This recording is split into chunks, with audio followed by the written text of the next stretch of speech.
Equivalent weight में हम लोगों ने देखा था, पहला केस था ये हम लोग देख रहे थे रिडॉक्स वाले।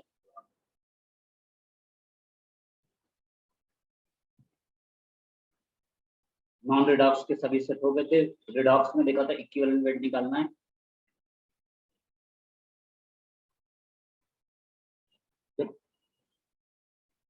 Only one item change of position,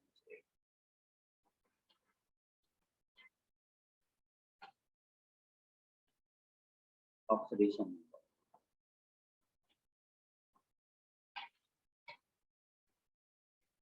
इसमें हम लोग कैसे करते थे,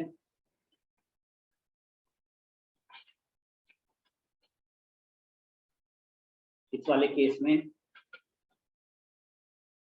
कोई भी वैलेंसी फैक्टर होता है,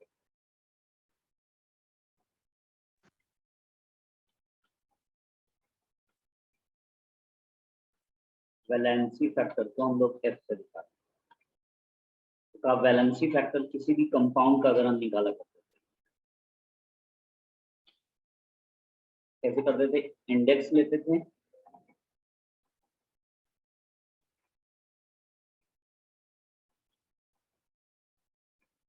और चेंज इन ऑक्सीडेशन नंबर।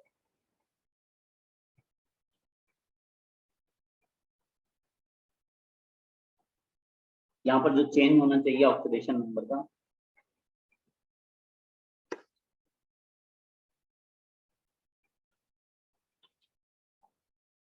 तो हम लोगों ने कई कंपाउंड में देखा था। पहले इसको डिफाइन किया था, इक्विवेलेंट वेट क्या हुआ करता था। इक्विवेलेंट वेट में हमारे पास ये होता था कि किसी एक की ऑक्सीडेशन स्टेट चेंज होती थी। बस हमें ये ध्यान रखना है कि कभी भी एफ की वैल्यू 0 नहीं होनी चाहिए, वैलेंसी फैक्टर की वैल्यू 0 नहीं होना चाहिए, और ना ही वैलेंसी फैक्टर कभी भी निगेटिव होगा।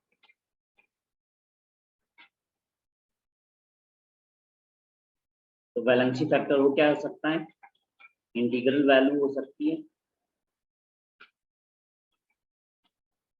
या फ्रैक्शन में आ सकता है। इसी को हमने एक एग्जाम्पल से देखा था।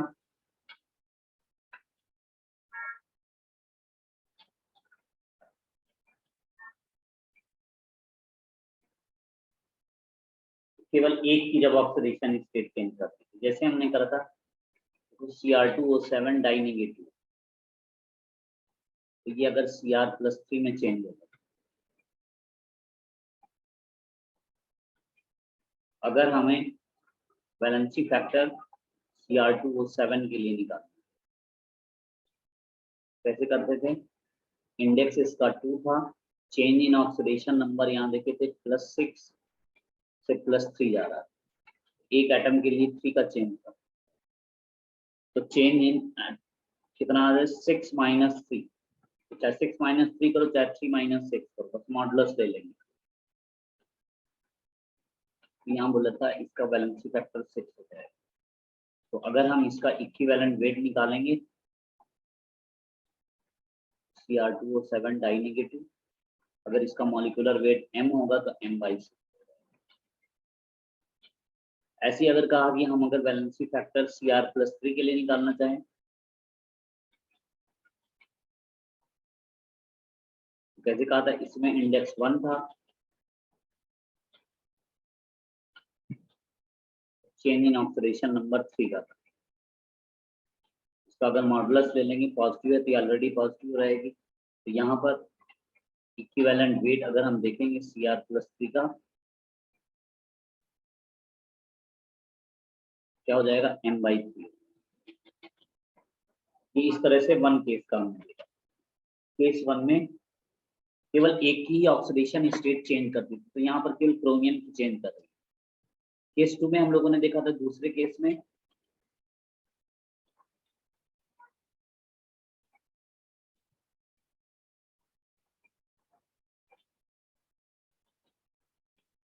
More than one element oxidation state change, oxidation state या ऑक्सीडेशन नंबर चेंज। तो पहला केस किया था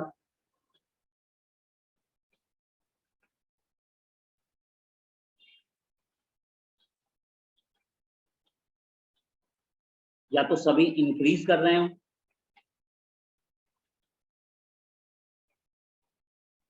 all elements oxidation state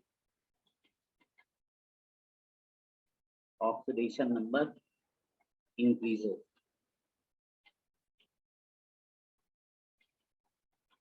और decreases।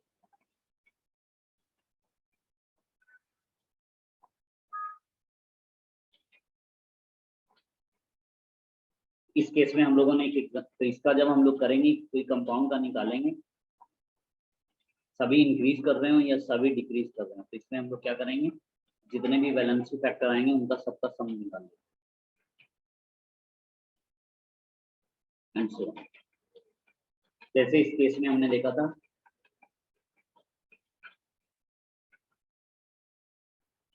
हमारे पास Fe(C2O4) रहा था, तो ये चेंज करता था Fe+3 में और प्लस CO2। यहाँ पर आयरन +2 स्टेट में और +3 है, और यहाँ ऑक्सलेट आयन कितने में, +3 में। देखो ऑक्सीजन -2 और यहाँ कार्बन कितने में, +4 में। तो चेंज हो रहा है कितने का, 2 लोगों का। एक ही कंपाउंड में 2 लोगों की ऑक्सीडेशन स्टेट चेंज कर रही है। एक हमारे पास आयरन की चेंज कर रही है और एक हमारे पास कार्बन की चेंज कर रही है। यहाँ पर देखो 3 से 4 जा रहा है, यानी ऑक्सीडेशन नंबर क्या हो रहा है, इंक्रीज कर रहा है। इसको मान लिया ये F1, तो F1 है, तो कार्बन के लिए अगर F1 है तो ये क्या हो गया, इंडेक्स कितना है, 2 का है, और ये देखो 3 से 4 जा रहा है। 3 - 4 करते हो या 4 - 3 करते हो, तो निगेटिव में वैल्यू आएगी, निगेटिव लेंगे नहीं, ये कितनी वैल्यू हो जाएगी। यहाँ देखो यहाँ 2 से 3 आ रहा है, यहाँ भी ऑक्सीडेशन नंबर इंक्रीज कर रहा है। जब ऑक्सीडेशन नंबर इंक्रीज कर रहा है तो इसको हमने मान लिया ये F2 है। F2 के लिए हमारे पास इंडेक्स 1 है, आयरन चेंज कितने का कर रहा है, 1 का कर रहा है, तो यहाँ से वैल्यू कितनी हो गई, देखो 1 की। यानी अगर हम पूरे कंपाउंड का हम बताना चाहें, FeC2O4 का क्या होगा, तो दोनों की इंक्रीज कर रही, तो मीन्स F1 + F2 करके यहाँ पर हमारे पास हो जाएगा 2 + 1 = 3। इसी केस में हम लोगों ने ऐसे किया था, केस 1 में हमारे पास सभी इंक्रीज कर रहे हैं या सभी डिक्रीज कर रहे हैं, इसके दोनों केस हम लोगों ने देखे। फिर एक ऐसा हो जाए कि कुछ इंक्रीज करेंगे और कुछ डिक्रीज करेंगे,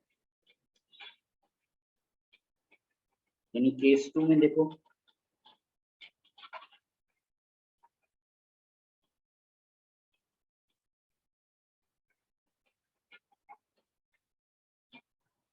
some element oxidation number increases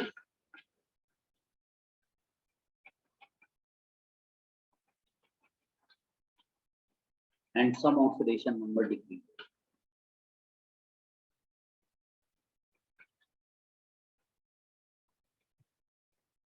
ये क्या हो रहे हैं, दोनों हो रहे हैं, दोनों एक साथ रिएक्शन में काम कर रहे हैं। तो ऐसे केस में क्या होता है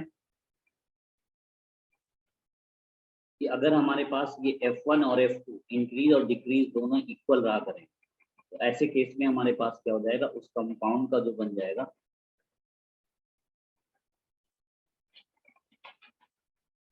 यानी यहाँ पर क्या हो, दोनों में सेम चेंज, तो क्या हो जाता है, कंपाउंड का F1 = F2 कर देते। तो कैसे कहा,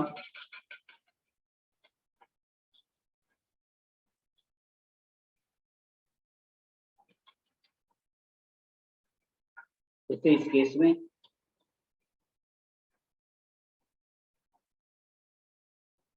NH42Cr2O7,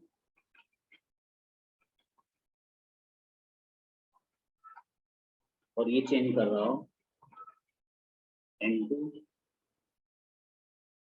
+ Cr2O, तो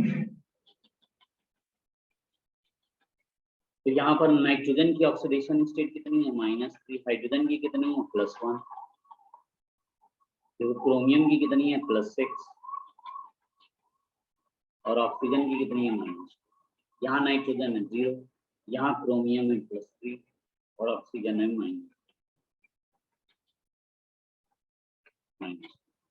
तो देखो यहाँ पर चेंज कितने का हो रहा है, चेंज हो रहा है नाइट्रोजन से -3 से 0, यानी ऑक्सीडेशन नंबर क्या हो रहा है, इंक्रीज कर रहा है। इसको मान लेते हैं ये F1, जब F1 है और यहाँ पर क्रोमियम क्या कर रहा है, +6 से 3 जा रहा है, यानी ऑक्सीडेशन नंबर क्या हो रहा है, डिक्रीज हो रहा है। तो अगर F1 निकालते हैं तो ऑक्सीडेशन नंबर नाइट्रोजन के देखो इंडेक्स कितना है, ये 2 अंदर आ जाएगा। इसको हम लोग ऐसे कहेंगे N2H8 Cr2O7, ऐसा है। इसके लिए 2 इंडेक्स हुआ और देखो -3 से 0 जा रहा है, तो डिफरेंस कितने का मिल रहा है, 3 का। तो यहाँ वैल्यू कितनी आ रही है, F1 की 6 आ रही है। और उतना ही नंबर यहाँ पर F2 के लिए देखो, F2 क्रोमियम के लिए इंडेक्स कितना है, 2, और चेन कितने का हो रहा है, 3 का। इसमें भी कितना आ रहा है, 6 आ रहा है। तो इसके लिए, इस कंपाउंड के लिए अगर हम बोलेंगे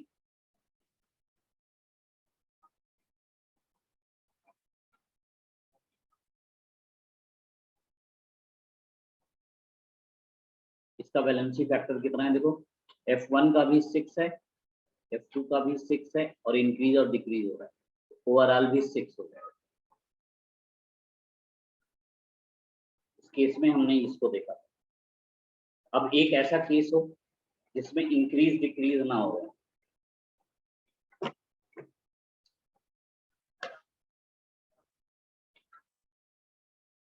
तो ये बात समझ में आ गई सबको।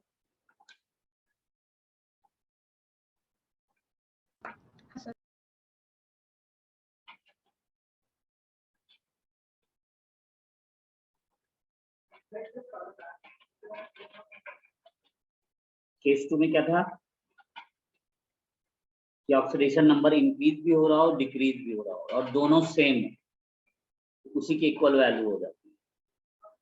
एक केस ये हो सकता है, केस 3 में देखो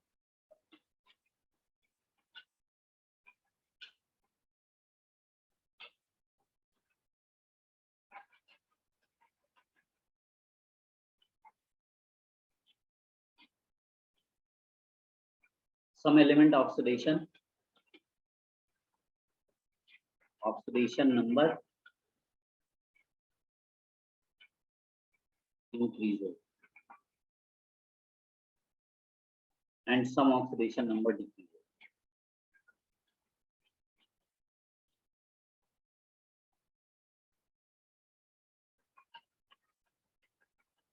और यहाँ पर क्या हो जाए, वो था अनइक्वल।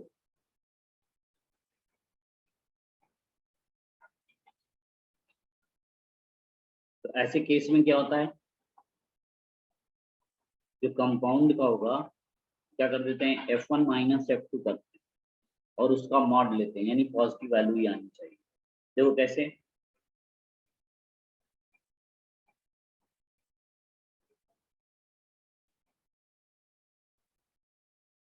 जैसे दिया हो FeS2, ये चेंज कर रहा है Fe2O3 प्लस SO2।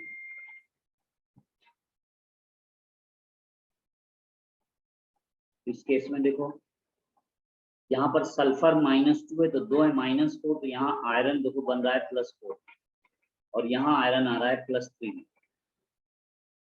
यहाँ सल्फर जो है -2 और यहाँ सल्फर +4।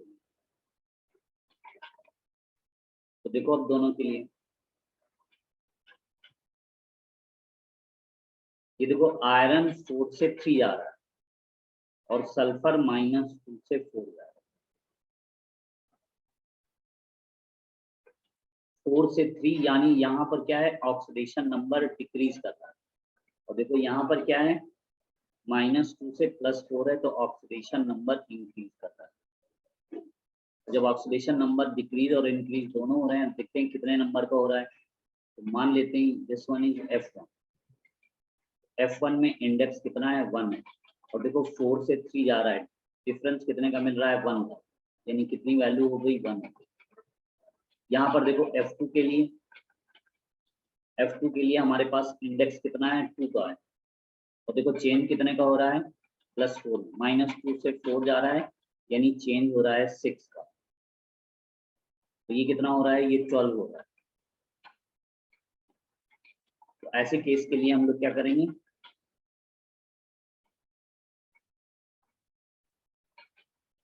तो यहाँ FeS2 का ये जो बनेगा, देखो F1 - F2 और उसका भी मोल, तो मीन्स क्या है, देखो F1 की वैल्यू 1 है और उसका 12 था, तो माइनस क्या बन गया, देखो -11, नेगेटिव वैल्यू होगी नहीं तो यहाँ पर 11। तो इसको नोट करो।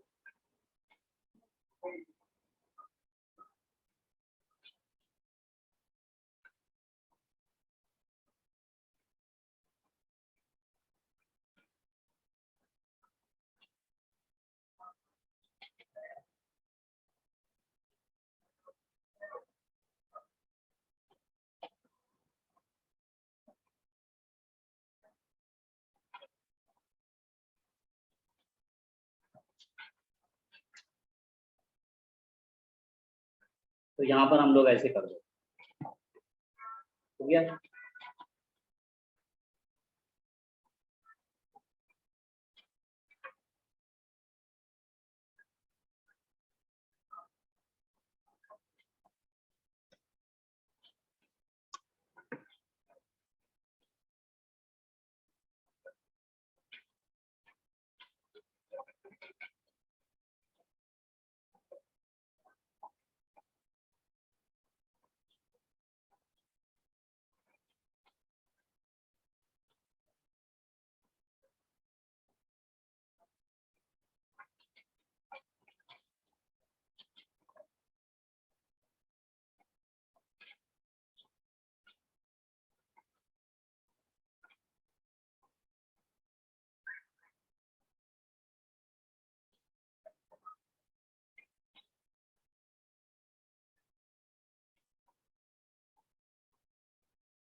ये वाले केस बहुत कम मिला करें।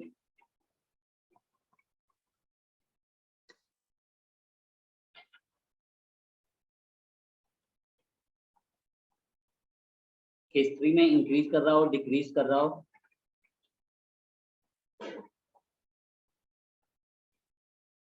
बोलो भाई बात समझ में आई,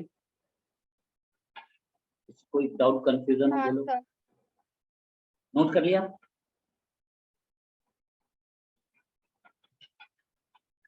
हाँ सर। ओके नेक्स्ट देखो, एक होता है डिस्प्रोपोर्शन रिएक्शन।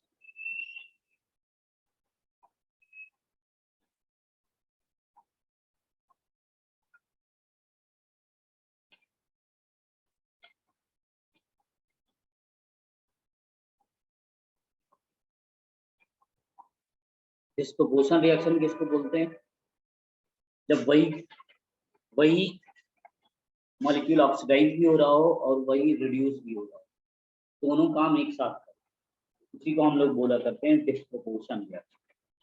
तो डिस्प्रोपोर्शन रिएक्शन में हम लोग याद रखेंगे, ये देखो यहाँ पर कैसे करते हैं, जैसे रेजिस्टेंस करा करते,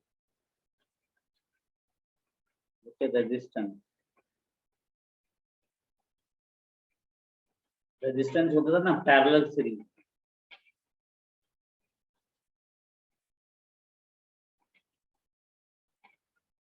तो अगर ये R1 होता था और ये R2 होता था, इसका रिजल्टेंट हम लोग कैसे निकालते थे, 1/R is equal to 1/r1 plus 1/r2। तो r की वैल्यू क्या हो जाएगी? तो r1 r2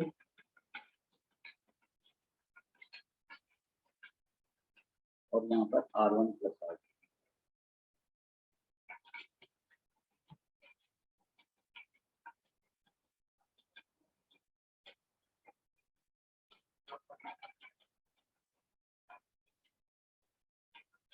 देखो कैसे,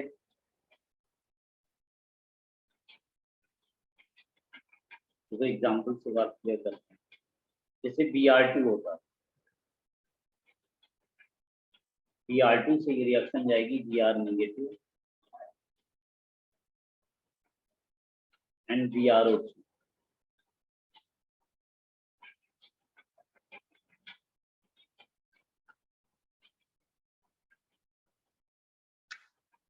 यहाँ पर देखना होगा ऑक्सीडेशन स्टेट ब्रोमीन यहाँ 0 है, यहाँ देखो -1 और यहाँ देखो 3366 यानी +5। अब देखो ब्रोमीन यहाँ पर क्या हो रहा है? डिक्रीज हो रहा है और ब्रोमीन यहाँ पर क्या हो रहा है? इंक्रीज हो रहा है। तो एक में रिडक्शन हो रहा है और एक में ऑक्सीडेशन हो रहा है, दोनों काम एक साथ हो रहे हैं और एक ही से हो रहे हैं। पिछले केस में देखो क्या हो रहा था, पिछला केस देखो यहाँ पर क्या होता था, एक ही एलिमेंट नहीं चेंज हो रहा था, अलग अलग चेंज हो रहा है। और यहाँ देखो क्या हो रहा है, देखो एक ही देखो मॉलिक्यूल ही वही ऑक्सीडाइज हो रहा है, वही रिड्यूस हो रहा है। तो यहाँ देखो क्या हो रहा है, अगर इसको हम कह देते हैं ये F1, F1 की वैल्यू क्या होगी? वो इंडेक्स हो गया 2, चेंज 0 से 1, 0 से 1 का मतलब 1 का चेंज। यहाँ वैल्यू कितनी आ रही है? 2 आ रही है। अगर इसको हम कहते हैं ये F2 है, यहाँ पर क्या हो रहा था? ऑक्सीडेशन नंबर इंक्रीज कर रहा है। और जब ऑक्सीडेशन नंबर इंक्रीज कर रहा है तो इसको हम लोग क्या बोला करते हैं? This one is known as oxidation. ये ऑक्सीडेशन। और जबकि यहाँ क्या हो रहा था? ऑक्सीडेशन नंबर डिक्रीज हो रहा था, तो ये क्या बोला जाता है? This one is reduction. देखो एक ही ऑक्सीडेशन हो रहा है और रिडक्शन दोनों हो रहा है। तो अगर इसका F2 निकालते तो इसका इंडेक्स कितना था? 2 था। और देखो 0 से 5 जा रहा है तो चेंज कितने का मिलता? 5 का मिलता। यहाँ पर कितने का चेंज आ रहा है? 10 का आ रहा है। देखो उसमें कितना? 2 आ रहा है। तो अगर इसका हम रिजल्टेंट निकालेंगे इसके लिए Br2 के लिए, तो यहाँ क्या हो जाएगा? तो F1 into F2 divided by F1 plus F2। तो कितनी वैल्यू हो गई? 2 इंटू 10 डिवाइडेड बाई 12। कितना हो गया? 6। 6 का मतलब 3 और 5। तो इसकी वैल्यू कितनी आ रही है? 5/3।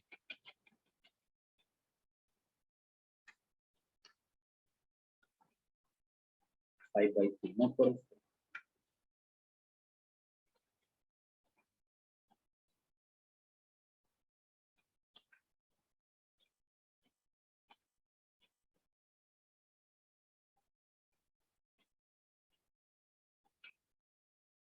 तो इसको हम लोग कैसे देखते हैं? मैं ये फार्मूला याद रखता हूं। जैसे पैरेलल का होता है रेजिस्टेंस, ठीक वैसे ही हम लोग डिस्ट्रीब्यूशन रिएक्शन भी याद रखते हैं। तो जैसे रेजिस्टेंस का होता है वैसे ही देखो, अगर F इक्विवेलेंट निकालना चाहते हो बैलेंसिंग फैक्टर तो कितना होता है? F1 F2 divided by F1। ये फार्मूला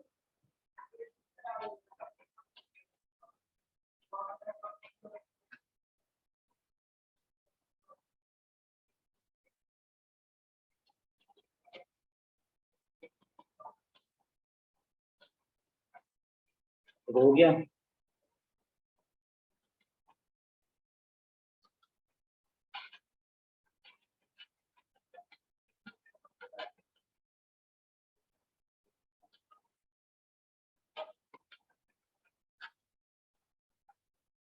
नोट कर लिया? एक मिनट सर।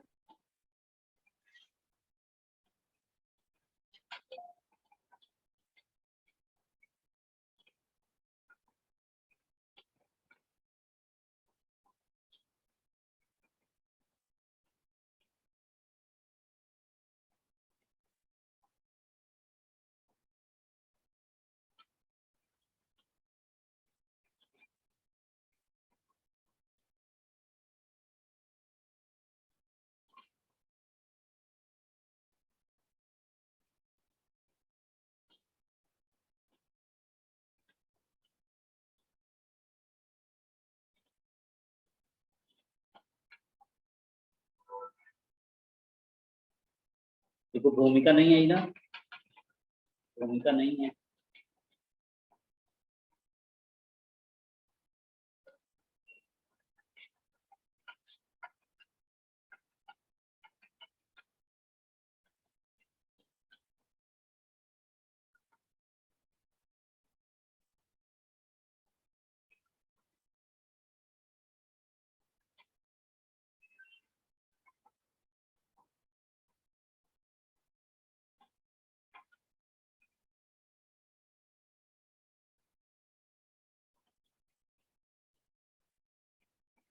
नोट कर लिया? हाँ सर हो गया। अब जल्दी से ये एक देते हैं, इसको तुम लोग करो। अगर हमने कहा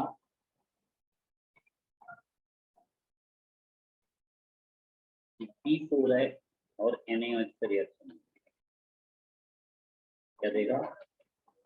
PS3 प्लस NaH2PO।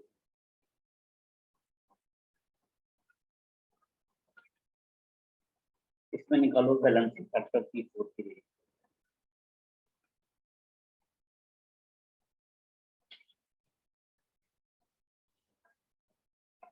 निकालो जल्दी से, 2 मिनट का टाइम देते हैं, तो इसके बाद लॉग आउट हो जाएगा तो फिर लॉग इन करना। चलो हो जाए, वैल्यू जल्दी बताओ।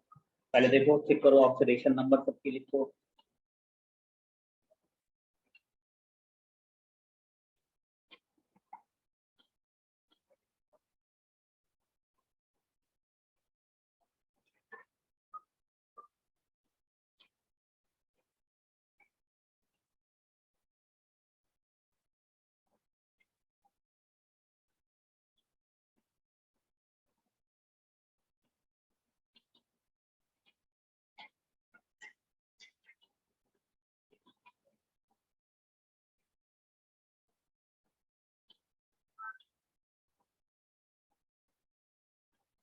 पहले ऑक्सीडेशन नंबर निकालो, ये 0 है।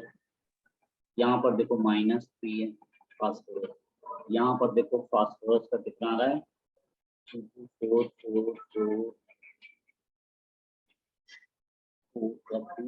और +1। यहाँ देखो फास्फोरस, यानी फास्फोरस एक्सचेंज हो रहा है 0 से -3। 0 से -3 है, तो इसका मतलब क्या है? ये रिडक्शन हो रहा है। और एक आ रहा है 0 से +1, यानी इंक्रीज कर रहा है। और ऑक्सीडेशन नंबर इंक्रीज करता है तो ये क्या होता है? ऑक्सीडेशन।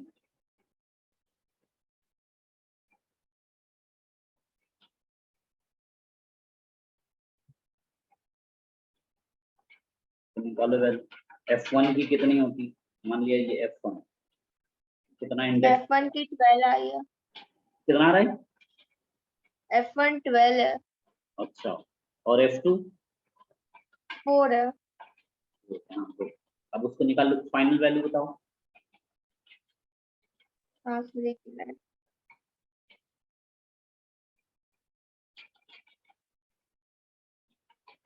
देखो सर आंसर 3 आ रहा है। हाँ 3 आ रहा है। इसको मॉडुलस लेके हम लोग करते थे, कितना बनना? देखो ये 12 है। अगर इसको हम करते, ये F2 हम अगर था तो F2 बनता, इसका इंडेक्स कितना है? देखो 4 इंडेक्स है और चेंज हो रहा है 1 बार। चेंज हो रहा है 1 बार। यहाँ से वैल्यू आ रही है 4। एक आ रहा है 12 और एक आ रहा है, तो अगर हम रिजल्टेंट निकालते एफ तो क्या हो जाता F1 into F2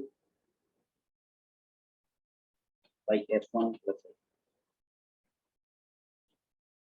जब हम इसको रखते वैल्यू देखो 4 into 12 divided by 4 plus 16 नीचे हो जाता 16, 4 into 12 by 16 ये होता 3 4 और ये बनेगा ओवरऑल वैल्यू कितनी हो जाती है,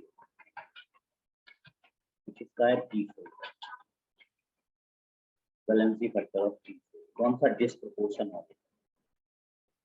अब जल्दी से इसको भी कर लो,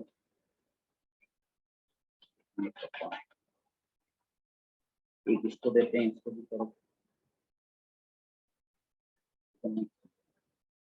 अगर हमने दिया है KClO3 इसमें क्या कर रहा है KClO4 और प्लस KC,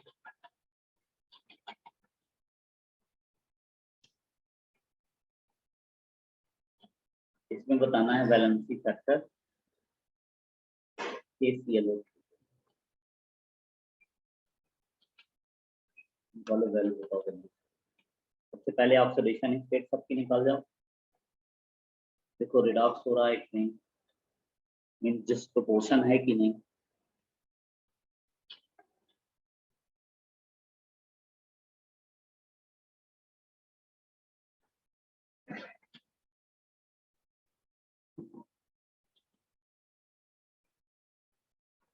सर ClO3 मतलब उनका आप ऑक्सीडेशन नंबर बताएंगे? किसका ऑक्सीडेशन नंबर नहीं पता? मतलब O3 का तो -2 होगा, तो फिर मतलब पोटेशियम का +1 होता है, अ, पोटेशियम +1 रहता है, ऑक्सीजन -2 रहता है, तो -6, तो -6 का +1 जाएगा तो कितना हो जाएगा +5। हाँ KClO4 में देखो पोटेशियम है +1 और ऑक्सीजन है -2, तो कितना हो गया, क्लोरीन कितना आ जाएगा +7। यहाँ देखो पोटेशियम कितना है +1, यहाँ कितना है -। अब देखो हुआ क्या कि देखो 5 से 7 जा रहा है और ये देखो 5 से -1 जा रहा है। सर हम K का नहीं लेंगे क्या? पोटेशियम तो हर जगह 1 है, उसका कुछ चेंज ही नहीं हो रहा, जिसका चेंज होता है सिर्फ उसी से मतलब होता है, सिर्फ क्लोरीन जो चेंज कर रहा है। ओके तो क्लोरीन यहाँ पर था तो इसका इंडेक्स निकालो, तो देखो यहाँ पर 5 से 7 जा रहा है, ऑक्सीडेशन नंबर इंक्रीज कर रहा है, तो मीन्स ये क्या है ऑक्सीडेशन है।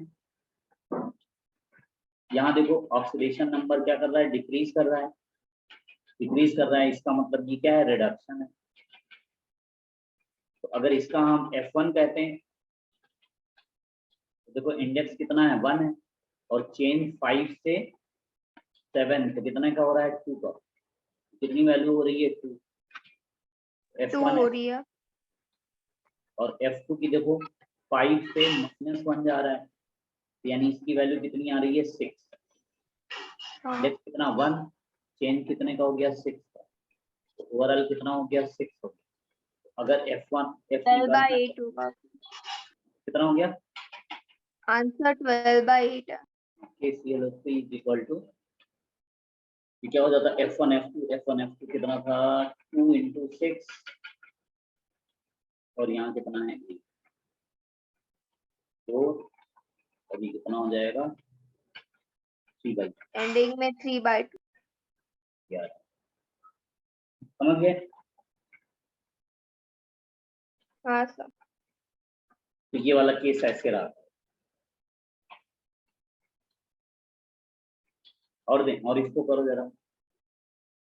इसको बस नोट कर लो अभी, और फिर अभी वी लॉग इन करेंगे फिर उसमें करेंगे। Cl2 है, NaOH से रिएक्शन कराते हो, चेंज कर रहा है Cl माइनस में एंड प्लस OCl माइनस।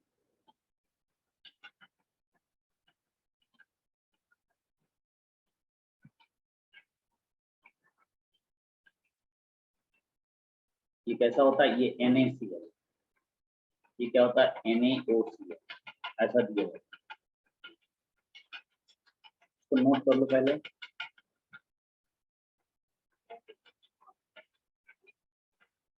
सबकी पहले ऑक्सीडेशन स्टेट निकाल लो और फिर बैलेंस करके बताओ।